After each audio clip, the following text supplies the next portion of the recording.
ఆ విషయాల్లో కాదనట్ల ఆ బాలిక వ్యవహారం కూడా సో అన్నాళ్ళుగా కనపడిన బాలిక జస్ట్ ఒక 9-10 రోజుల్లోనే మళ్ళీ బయట ప్రత్యక్షం ఇదే వారాహి యాత్రలో చెప్పాడు కదండి, ఆంధ్రప్రదేశ్లో 30,000 మంది.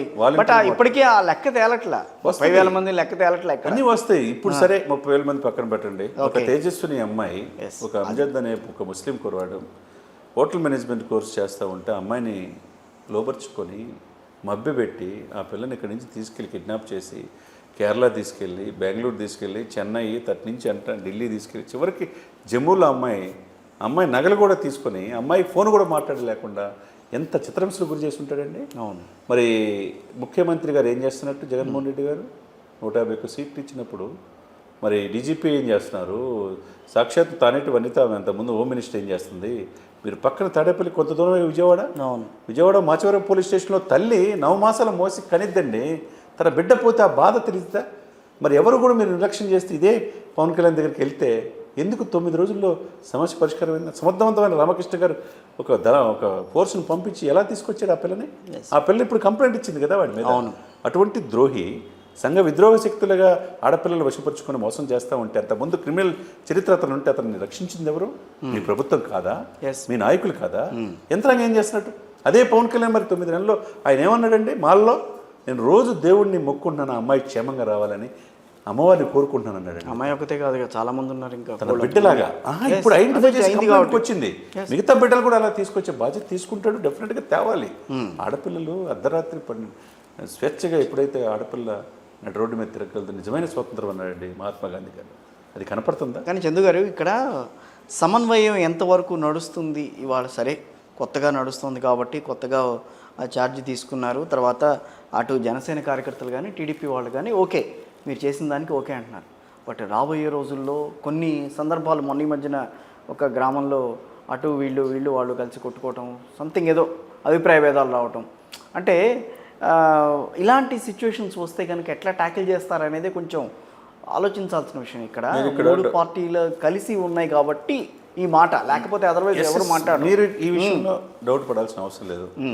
పవన్ కళ్యాణ్ గారు కూడా జగన్మోహన్ రెడ్డి గారు అధికారంలో వచ్చిన తర్వాత ప్రమాణ స్వీకారానికి పిలిస్తే ఉందాగా మీరు మంచిగా పరిపాలించిన 2 సంవత్సరాలు మీ గురించి ఏం మాట్లాడున్నారు? నిజంగానే 2 ఇయర్స్ మాట్లాడలేదు. తర్వాత కరోనా 1 ఇయర్ పోయింది. లాస్ట్ 2 ఇయర్స్ ఆయన ప్రజల్లో వ్యతిరేకత ఎట్లా ఉందని తెలియజేశాడు. ఎప్పుడు కూడా నాకు వ్యక్తిగతంగా విభేదాలు లేవు, పాలసీ పాయింట్ ఆఫ్ వ్యూ మాట్లాడాడు. ఆయన అడిగిన ప్రశ్నలు ఈరోజు రైస్ మిల్లర్స్లో ఇన్ని వేల టన్నులు మెట్రిక్ టన్నులు వచ్చినా, లేకపోతే రెడ్ శాండిల్స్ నేపాల్ దగ్గర పట్టుబడినా, ఇవన్నీ కూడా ఆయన చెప్పినాయేగా ఒకప్పుడు. ఎందుకు చేస్తున్నాడు? మీరు అన్నట్టు బీజేపీ, టీడీపీ, జనసేన 3 పార్టీలు ఈ కలయిక ఎలా ఉంటుంది, వీళ్ళ మధ్య సఖ్యత ఉంటుందా అనుకుంటున్నారు కదా మీరు. పర్ఫెక్ట్గా డిస్ట్రిబ్యూషన్ ఆఫ్ వర్క్ జరుగుతుంది ఇక్కడ. రాజధాని మీద పూర్తి చేయటం విషయంలో కావచ్చు, పోలవరం పూర్తి చేయటం విషయంలో కావచ్చు, ఇంటర్నేషనల్గా దీని మీద నిపుణులు తీసుకొచ్చి చూసే బాధ్యత ఎవరు తీసుకున్నారు? చంద్రబాబు నాయుడు తీసుకున్నాడు.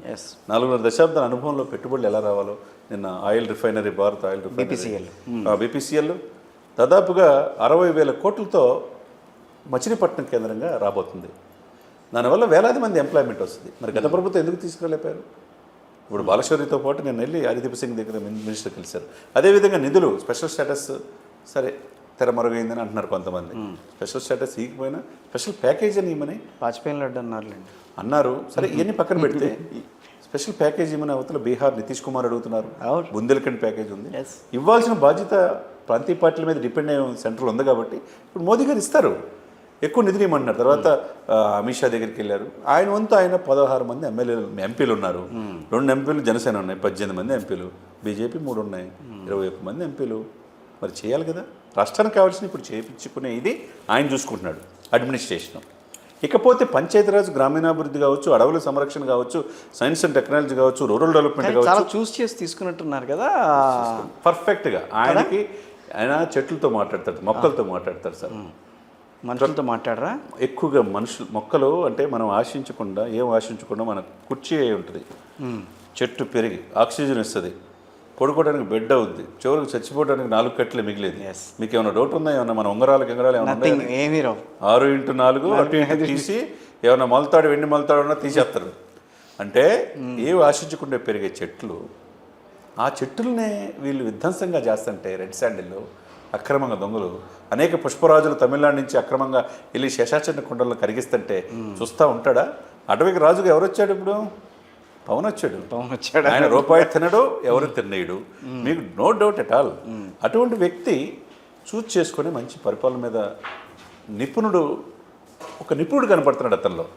ఒక పిఠాపురం అభివృద్ధి చేయాలంటే పంచాయతీరాజ్ శాఖలతో మాట్లాడుతున్నాడు, ఐఏఎస్ ఆఫీస్తో మాట్లాడుతున్నాడు, గ్రూప్ 1 ఆఫీస్తో మాట్లాడుతున్నాడు, మెరైన్ ఇంజనీరింగ్స్తో మాట్లాడుతున్నాడు. ప్రతి సెక్షన్స్ ఎందుకు ఈ వ్యవస్థలు పనిచేయలేదు గత 5 సంవత్సరాల్లో? ఈయన ఎందుకు రివ్యూ చేస్తున్నాడు?